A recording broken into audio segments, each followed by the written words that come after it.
Are walking out. Been the first time he's been behind that podium in 15 days. Lots to tackle. Good afternoon. I hope you all had the opportunity to pay your respects to the brave men and women who have given their lives for our freedom yesterday on Memorial Day.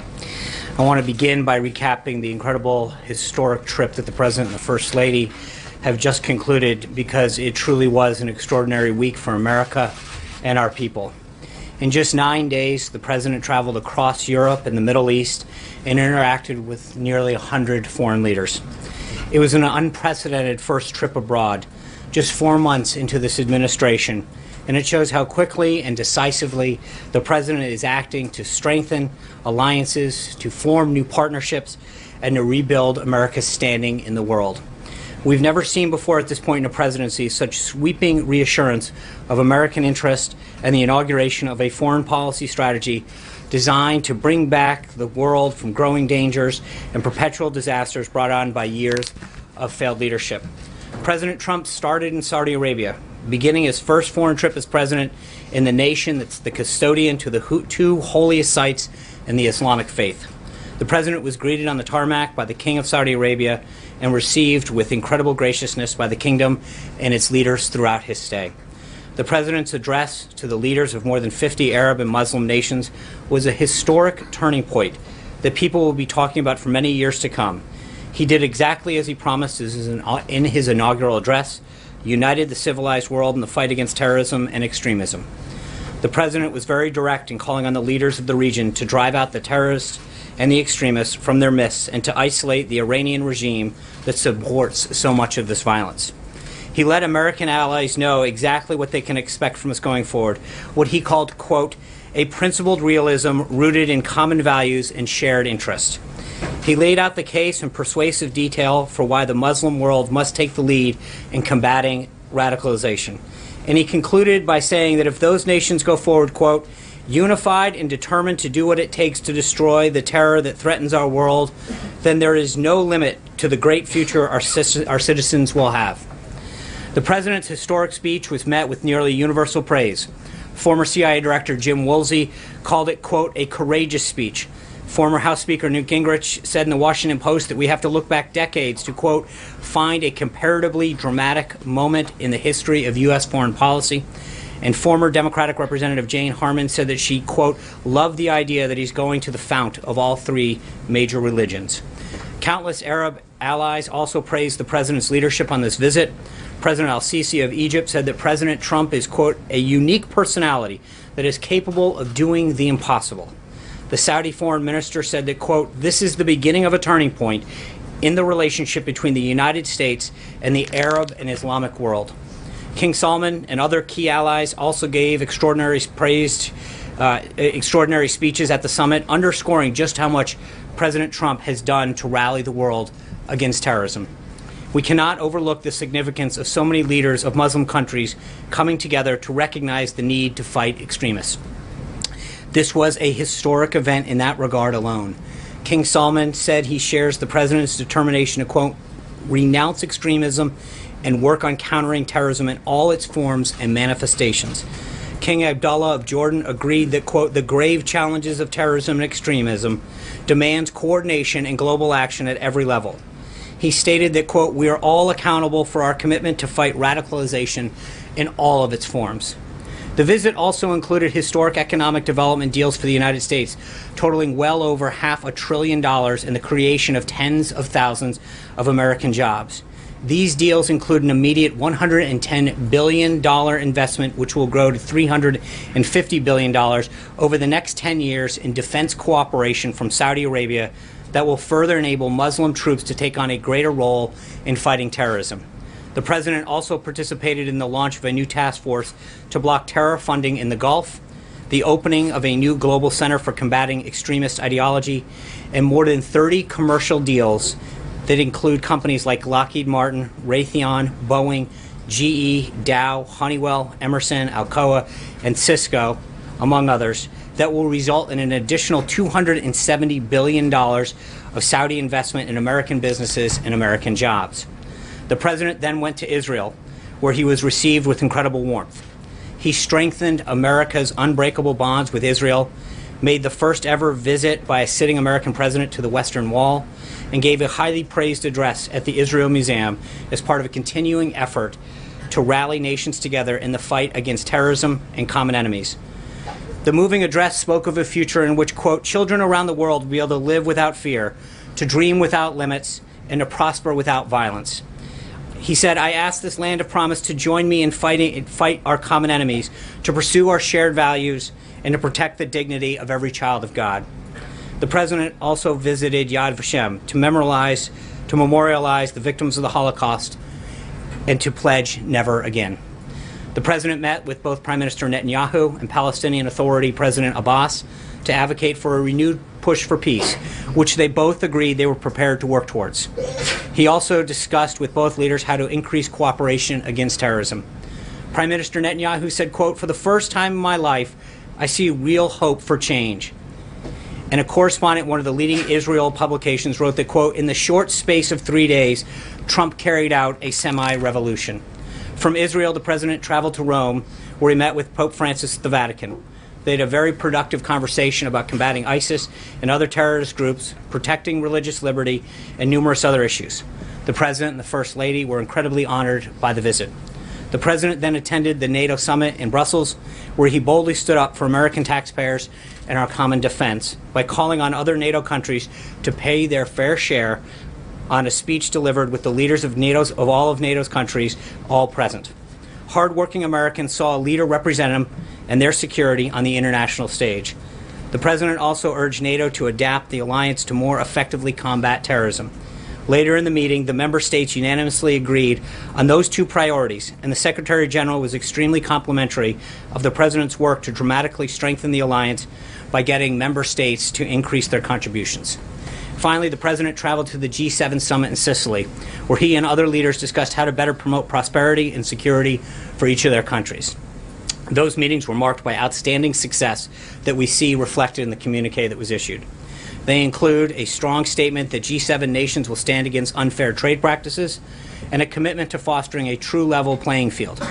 The G7 leaders also endorsed the right of sovereign nations to control their borders and endorsed in that communique the policy outlined by President Trump to seek resettlement of refugees as close as possible to their home countries so that they can be part of an eventual rebuilding.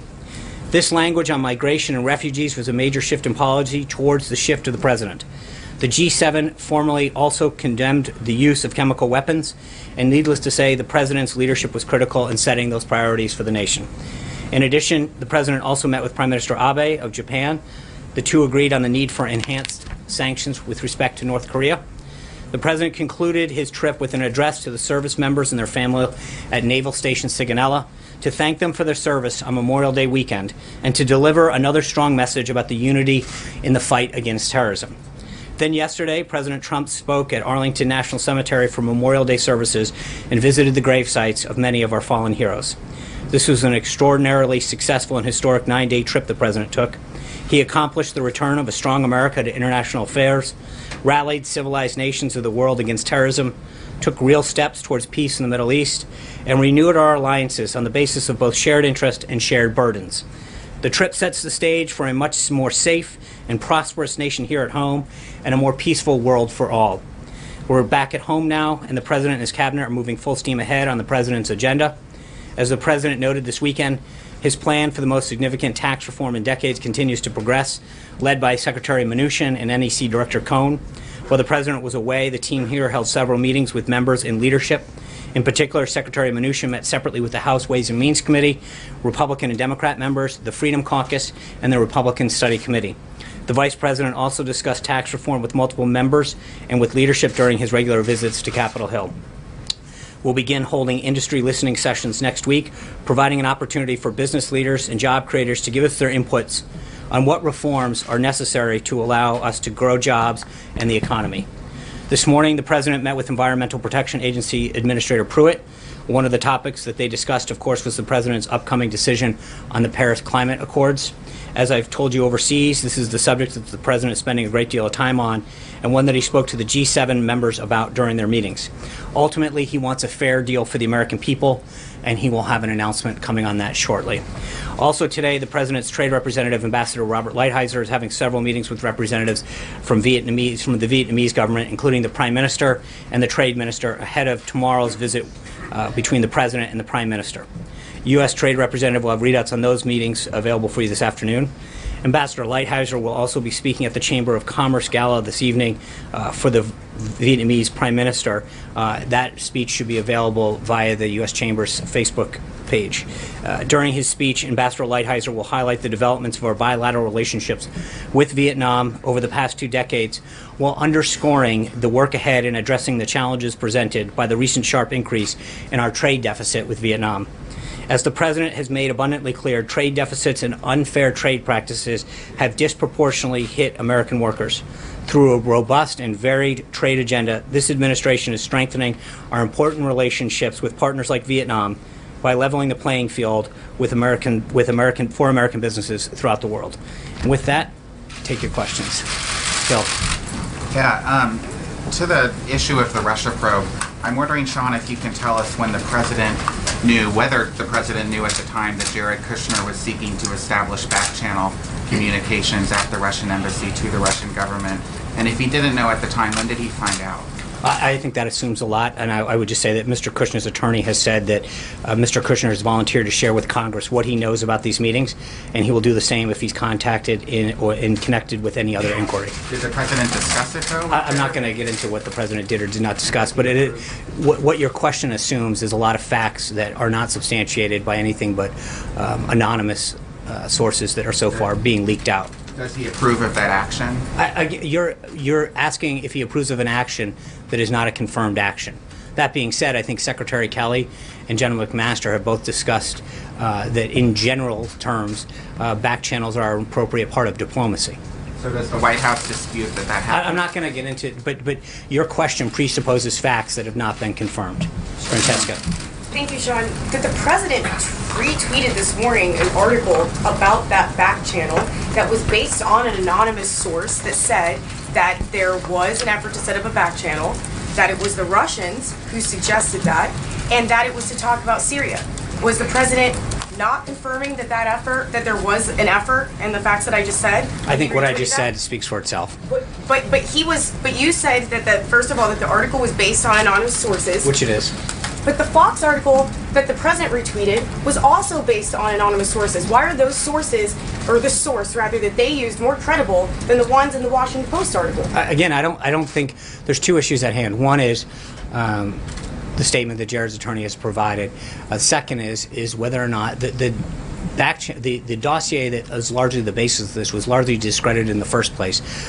Most of the publications here refused to even publish it in the first place. So again, I'm not going to get into confirming stuff. There's an ongoing investigation. John. Gizzy. Oh. I'm sorry. Thank you, Sean. I have 2 questions. First, the President, for the second time in a month, retweeted his desire for the Senate to reduce the votes to pass anything to 51, which would effectively scuttle the filibuster for legislation as it has been scuttled for nominations. Is this something he discussed with Majority Leader McConnell or any of the Senate leadership before he tweeted it? I think the concerns that he's had with the pace of the Senate has been longstanding. Obviously, the use of the filibuster and the rules of the Senate are ultimately up to Senator McConnell. But I think that the frustration that he's had with the pace of some of the legislation and some of the obstructionist tactics that Democrats have employed, whether it's his cabinet nominees or other pieces of legislation, has been well documented. But he wants to scrap the filibuster entirely as well. I think he wants to see action done, John. That's what the President wants. Whether it's the delays that Democrats pose to his cabinet nominees or pieces of legislation, he wants action. This President was elected to get things done, and he wants to see things move through the House and the Senate, especially when you've got a majority of support and people to stop playing games. Zeke? My second question, I did want to mention that before he left to go abroad, the President praised Philippine President Duterte for his action against drug dealers and dealing with them. Various human rights groups have condemned President Duterte, saying that a lot of the executions of drug dealers have been done without trial. Does the president stand by his words of praise for the Philippine president? I think the president recognizes the need to combat drugs, but he also believes in human rights. It's something that he's worked with several countries. It's one of the reasons that he's reviewing the Cuba policy, etc. He wants human rights. Is something that's very strong to him. It's something that he's discussed in private with several countries. Zeke. Tomorrow's the deadline for the interest in FCA, the expiration of the last Obama waiver, the 6-month waiver. Has the president made a decision whether or not to sign another waiver? No. So that decision will be made in the next 24 hours, presumably? When the president has a decision to make, we'll let you know. And secondly, we're also waiting on a few other reviews, both for the ISIS review as well as the Afghanistan review. Right. What is the status of those? You mentioned that Paris will be hearing this week. The president said, what about the other two subjects? I think on the Afghanistan review, he's still reviewing that from the Department of Defense. When we have an announcement, we'll let you know. Sarah. John, the president tweeted on Sunday that he thinks Republicans should, quote, add more dollars to health care and make it the best anywhere. What did he mean by that? Well, there's a lot of savings that are coming out of the repeal and replace effort right now. I think we're at $119 billion that we saved through the president's efforts. And I think the health care has been something that the president's been very clear on throughout his time as a candidate, through his presidency, to make sure that the American people get the care and the accessibility that they need. He understands how important health care is, and the bottom line is he's going to do whatever it takes to make sure that people have quality, accessible health care. But add more dollars, did he mean to the high-risk pools? Did he mean to the cost-sharing reduction payments? Where did he want to add them? I think this is the bill's in progress. Obviously, it's in the Senate right now, and he's willing to work with them to do what it takes. Olivier. John, following on one of Zeke's questions, Afghanistan's now the country's longest war. How much more American blood and treasure is the president willing to expend, and does he think it's a winnable conflict? I think the conflict that he wants to defeat ISIS.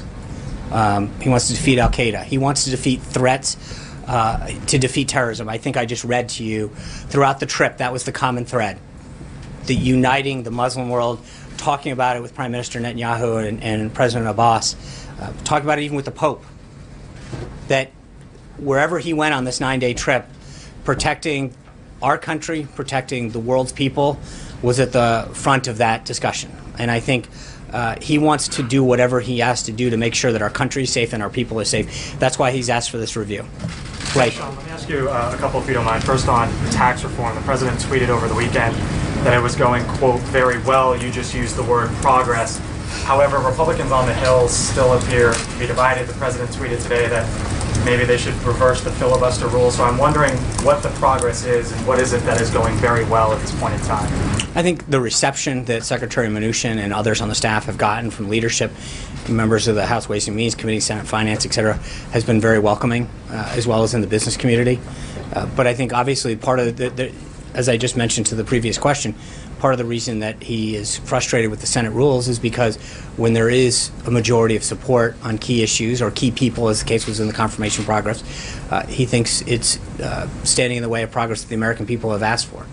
Let me ask you about the FBI director. Before the foreign trip, Joe Lieberman was the leading candidate identified by the president. Mr. Lieberman's out. Where does the FBI director search stand? John Pistol, is he at the White House interviewing today? Is he the leading candidate at this point? The president will be meeting with 2 additional candidates this afternoon, both Chris Wray and John Pistol. When the president feels as though he's met with the right candidate, he'll let us know. But he'll meet with candidates today and continue to do so until he finds the right leader. Are they two finalists at this point? Huh? Are they the 2 finalists or 2 of a expanding group? The president is the ultimate decision maker, and when he makes a decision as to who he believes is best to lead the FBI, he will let us know. Katie. The president tweeted that tax reform is going well, but you just said that he's actually very frustrated with the lack of progress in the Senate. So does the White House still stand by its August deadline for tax reform? And does the White House still believe that health care, tax reform, and infrastructure is going to get done this year? So just so we're clear, there's 2 separate issues, right? One is, I think the talks that Secretary Mnuchin and other members of the staff have had and the reception that they've gotten to the president's bold tax reform proposal is extremely welcoming. I think the president in general finds it frustrating the way how the Senate operates. And again, I'm dating this back to the holdup that they had on some of these unbelievably well-qualified nominees. So we don't want to mix those two issues together. But I think he feels very encouraged by the reception that he's gotten to tax reform. Secretary Mnuchin, who had made the comment about August, had talked about, while that was a goal, that we'll continue to work as hard as we can to get it done. But we've got a pretty bold agenda. He's still pushing hard on health care. Infrastructure is a priority of his. So the president's legislative agenda is in full swing. Yeah. No. Where do you see the state of the U.S.-German relationship right now, and how important is that relationship to the White House and the president and the American public? I think the relationship that the president has had with Merkel, he would describe as fairly unbelievable. They get along very well. He has a lot of respect for her. They continue to grow the bond that they had during their talks in the G7. And he views not just Germany, but the rest of Europe as an important American ally. During his conversations at NATO and at the G7, the president reaffirmed the need to deepen and improve our transatlantic relationship. And how did he view her comments that she felt that Europe could no longer depend on the United States? Well, respectfully, that's not what she said. So since you're misquoting the chancellor, let me read what she actually said.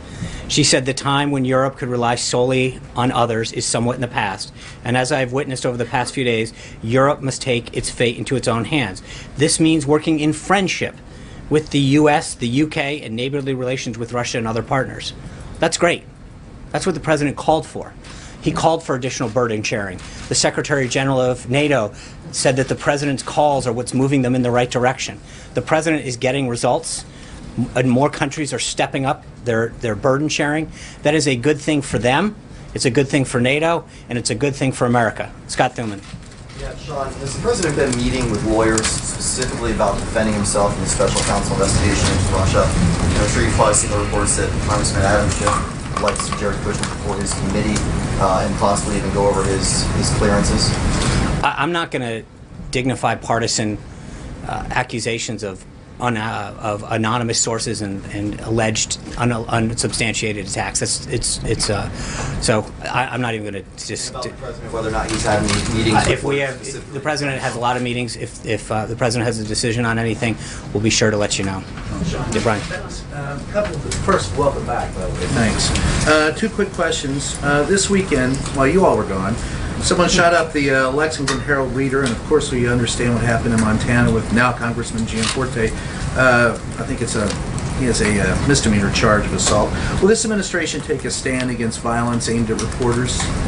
We'll take a stance against violence against any individual. Well, and so would you, all right, second, let me follow that up with, would you support legislation? You all have been the ones that have come out screaming against fake media. Would you support legislation that would support real reporting, such as this SHIELD law I've asked you before, such as other... We have a Constitution, Brian, that supports the First Amendment, which allows all Americans, and anyone in this country, frankly, the freedom of expression. We support that full. The second question. When you say that you're going to try to defeat ISIS and Al Qaeda, what are you doing to eliminate the abject poverty that is the breeding ground for the terrorists? As we've mentioned before, his national security team is putting together a holistic solution to defeating ISIS. When that strategy is complete, we'll have something for you on it. So, you said that a back channel is an appropriate part of diplomacy. I didn't say that. I said that Secretary Kelly and General McMaster have both commented on that. Can you add more to that? Well, how is it that it's appropriate for someone who is a private citizen, not sworn in as an official of the U.S. government, to conduct any kind of negotiation or diplomacy with a foreign official? Again, I would just refer you to both the comments that Secretary Kelly, General McMaster have said about how they can be an important tool in diplomacy. But at the time, there was no one who was close to the president who was working in an official government capacity. How is that appropriate? Again, I think that both of those individuals who are steeped in national and security and foreign policy have said that that can be an effective tool, generally speaking, in diplomacy. Shannon. I know the president hasn't made a public decision on the Paris agreement, and I know you don't want to get out ahead of him, but on the more broad issue of climate change, can you say whether or not the president believes that human activity is contributing to the warming of the climate? Honestly, I haven't asked him. Okay. and get back to you. And do you feel like that is a decision he's still trying to make? I don't know. I honestly haven't asked him that specific question, so I And then would on feel. healthcare, just real quick on healthcare to follow up on a question right there. So as part of the tweet about wanting to add more money to get better healthcare, would the president consider, putting back some of the Obamacare taxes that were taken out of the health bill as it goes into the Senate? Would he be in support of keeping taxes in there to help pay for healthcare? Again, that negotiation is ongoing with the Senate, and I don't want to presuppose what the president may or may not want to do. Deborah. Let me finish, please. Thank you, Sean, for calling on me. Angela Merkel's quote, "We Europeans must really take our destiny into our own hands." How did the president react to that? And will this have any effect on what he wants to do, what he decides to do with Paris? No, I think he, like I said a moment ago, the president believes that seeing Europe and other NATO countries increase their burden sharing is a very positive thing for their own countries, for NATO as a whole, and for the United States. To see these individuals heed the call that he has so eloquently put out over the last frankly, well over a year. But when you look at the comments that the Secretary General made, he recognizes that the president's rhetoric has had an extremely positive effect on the strengthening of NATO and other countries stepping up the percent of their own GDP that they're putting towards their common national defense. That benefits everybody. It benefits us, it benefits NATO, and it benefits themselves. And will it affect his decision on Paris? What? I'm sorry? Will it have any effect on his decision I on don't. Paris? Obviously, that's what he ultimately decides is up to him. Sean, does the departure of Michael Duffy signal some kind of broader reorganization in the West Wing? Obviously, we're hearing that former campaign aides like Gordon-Levinsky and David Bossie might be returning. There's a war room setting up to deal with election motivations. I don't think so. I think the president is very pleased with his team, and he has a robust agenda, as I've just outlined, that he looks forward to working with Congress to get done to achieve results for the American people. Is the White House considering changing how you communicate the president's message at all? I mean, be it him communicating directly more or different faces at the podium? Well, I don't think that there's anything that we haven't said before about how, the president has a unbelievably qualified cabinet, and we've utilized them a ton in the past. If we can continue to do that on key issues, we're going to do that. Ultimately, the best messenger is the president himself. He's always proven that he is the best messenger, not just for what he wants to articulate, but that the American people resoundingly chose him as their president because he understands the frustrations and concerns and values of the American people, and he is probably the best person to communicate that. Do you think that he is happy with the messaging that's been done thus far? I think he's very pleased with the work of his staff. I think that he is frustrated, like I am and like so many others, to see stories come out that are patently false, to see narratives that are wrong, to see quote-unquote fake news. When you see stories get perpetrated that are absolutely false, that are not based in fact, that is troubling. And he's rightly concerned. Can you give an example of fake news, Sean?